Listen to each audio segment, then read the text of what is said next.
नागपुर में आरएसएस का विजयदशमी उत्सव। संघ प्रमुख मोहन भागवत ने स्वयंसेवकों को संबोधित किया। बोले, देश में धर्म और संस्कृति का उत्थान जरूरी, लोगों को धर्म का सही अर्थ पता होना चाहिए। बांग्लादेश पर भी बोले आरएसएस प्रमुख।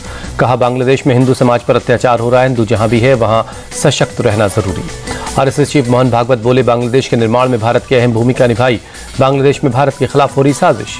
भागवत बोले, संस्कृति और धर्म संरक्षण में संघ की अहम भूमिका, हमें अपने देश को और आगे बढ़ाना होगा। भागवत बोले, आज भारत हर क्षेत्र में तेजी से आगे बढ़ रहा, भारत के दृष्टिकोण को दुनिया ने स्वीकारा, वसुधैव कुटुंबकम को दुनिया मान रही है। इजराइल हमास युद्ध पर भी बोले भागवत। कहा, इजराइल हमास युद्ध से दुनिया चिंतित है, स्वार्थ और अहंकार की वजह से कई जगहों पर संघर्ष हो रहा है। संघ प्रमुख मोहन भागवत ने नागपुर में विजयदशमी के मौके पर शस्त्र पूजा की। पूर्व इसरो चीफ के राधाकृष्णन भी कार्यक्रम में शामिल हुए। महाराष्ट्र के नागपुर में आरएसएस ने विजयदशमी के मौके पर पथ संचलन मार्च किया। आरएसएस चीफ मोहन भागवत शामिल हुए। महाराष्ट्र के रत्नागिरी में आरएसएस के पथ संचलन को रोकने की कोशिश, अराजक तत्वों ने मार्च के खिलाफ की नारेबाजी। तमिलनाडु के त्रिची एयरपोर्ट पर टला बड़ा विमान हादसा। 141 यात्री और क्रू मेंबर से भरे एयर इंडिया के विमान की इमरजेंसी लैंडिंग करवाई गई। शारजाह जा रहा था विमान, हाइड्रोलिक सिस्टम फेल होने की वजह से करीब 2.5 घंटे तक आसमान में चक्कर काटता रहा। रात करीब 8:15 बजे त्रिची एयरपोर्ट पर हुई इमरजेंसी लैंडिंग। विमान की लैंडिंग पर एयर इंडिया ने दी सफाई, किसी इमरजेंसी से किया इनकार। कहा, मामूली सी तकनीकी खराबी थी। जम्मू कश्मीर में मंगलवार या बुधवार तक हो सकता है शपथ ग्रहण। उमर अब्दुल्ला ने एलजी से मुलाकात कर सरकार बनाने का दावा पेश किया। उमर अब्दुल्ला ने एलजी को सौंपा कांग्रेस, सीपीएम, आप और निर्दलीय विधायकों का समर्थन पत्र। कहा, जल्द से जल्द शपथ ग्रहण करवाइए। हरियाणा में बीजेपी की जीत के बाद सरकार बनाने की कोशिशें तेज। नायब सिंह सैनी ने दिल्ली में केंद्रीय मंत्री मनोहर लाल खट्टर से उनके आवास पर मुलाकात की। शपथ ग्रहण पर सीएम सैनी का बयान, पहले 25,000 युवाओं को ज्वाइनिंग लेटर दूंगा, फिर शपथ लूंगा। सीएम सैनी ने कहा, आचार संहिता लागू हो जाने की वजह से और विपक्ष के कोर्ट जाने की वजह से नतीजे नहीं आ पाए थे।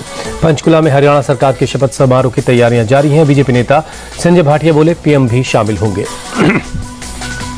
दिल्ली में सीएम आवास पर खत्म हुआ विवाद। केजरीवाल के बंगले में रहेंगी सीएम आतिशी। पीडब्ल्यूडी ने 6 फ्लैग स्टाफ रोड का बंगला मुख्यमंत्री के नाम पर अलॉट कर दिया है।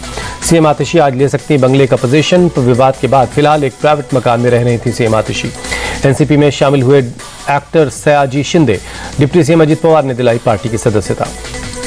अजित पवार ने नाराजगी खबरों को किया खारिज। कहा, जो लोग मुझे प्यार करते हैं वो ऐसी खबरें फैलाते रहते हैं। कांग्रेस नेता विजय वडेट्टीवार की एमवीए नेताओं से अपील, हरियाणा हार से लेनी चाहिए सीख, किसी को भी सीएम पद की बात नहीं करनी चाहिए। महाराष्ट्र बीजेपी चीफ चंद्रशेखर बावनकुले बोले, उद्धव ठाकरे और शरद पवार में होड़ लगी है, कौन बनेगा सीएम। मुंबई में राष्ट्रीय उलेमा काउंसिल के अध्यक्ष मौलाना रशीदी ने बीजेपी सरकार पर साधा निशाना। कहा, बीजेपी के राज में मुसलमानों के मकान और मस्जिदें खतरे में हैं। मौलाना रशीदी ने महाविकास अघाड़ी पर किया हमला। कहा, महाराष्ट्र में 14% मुसलमान हैं, अगर एमवीए मुसलमानों को 38 सीटें नहीं देता है तो उन्हें वोट मत दीजिए। चुनाव से पहले महाराष्ट्र सरकार का बड़ा दांव, मदरसा शिक्षकों की सैलरी बढ़ाई गई। मदरसा शिक्षकों की सैलरी अब 10,000 रुपए बढ़ी। बीएड टीचर्स को अब 8 के बजाय 18,000 रुपए मिलेंगे। महाराष्ट्र सरकार के फैसले पर बोले एआईएमआईएम नेता वारिस पठान, एक तरफ सहूलियत देते हैं, दूसरी तरफ अपमान करते हैं। मदरसा टीचर्स का वेतन बढ़ाने पर बोले रामदास अठावले, फैसले से साफ है महाराष्ट्र सरकार मुस्लिम विरोधी नहीं है। शिवसेना यूबीटी नेता आदित्य ठाकरे का सीएम शिंदे पर अटैक। कहा, बीजेपी के इशारे पर धर्म और जाति की सियासत हो रही है। तेलंगाना के विकाराबाद में असदुद्दीन ओवैसी का फलस्तीन और लेबनान के बहाने पीएम पर अटैक। पूछा, इजराइल ने यूएन के फौजियों पर हमला किया, फिर क्यों इजराइल को दिए जा रहे हथियार। हिंदू स्वाभिमान यात्रा पर बोले केंद्रीय मंत्री गिरिराज सिंह, हिंदू एकजुट नहीं हुए तो कटेंगे। हरियाणा में पराली जलाने की बढ़ रही घटनाएं। कृषि विभाग के मुताबिक पिछले 25 दिनों में पराली जलाने की 225 घटनाएं हुई हैं। हरियाणा कृषि विभाग की टीम पराली जलाने की घटनाओं को रोकने में लगी है। आगजनी करने वाले किसानों के खिलाफ भी कार्रवाई हो रही है। पूरे देश में आज मनाई जा रही विजयदशमी। राष्ट्रपति द्रौपदी मुर्मू और पीएम मोदी आज श्री धार्मिक लीला कमेटी के कार्यक्रम में शामिल होंगे।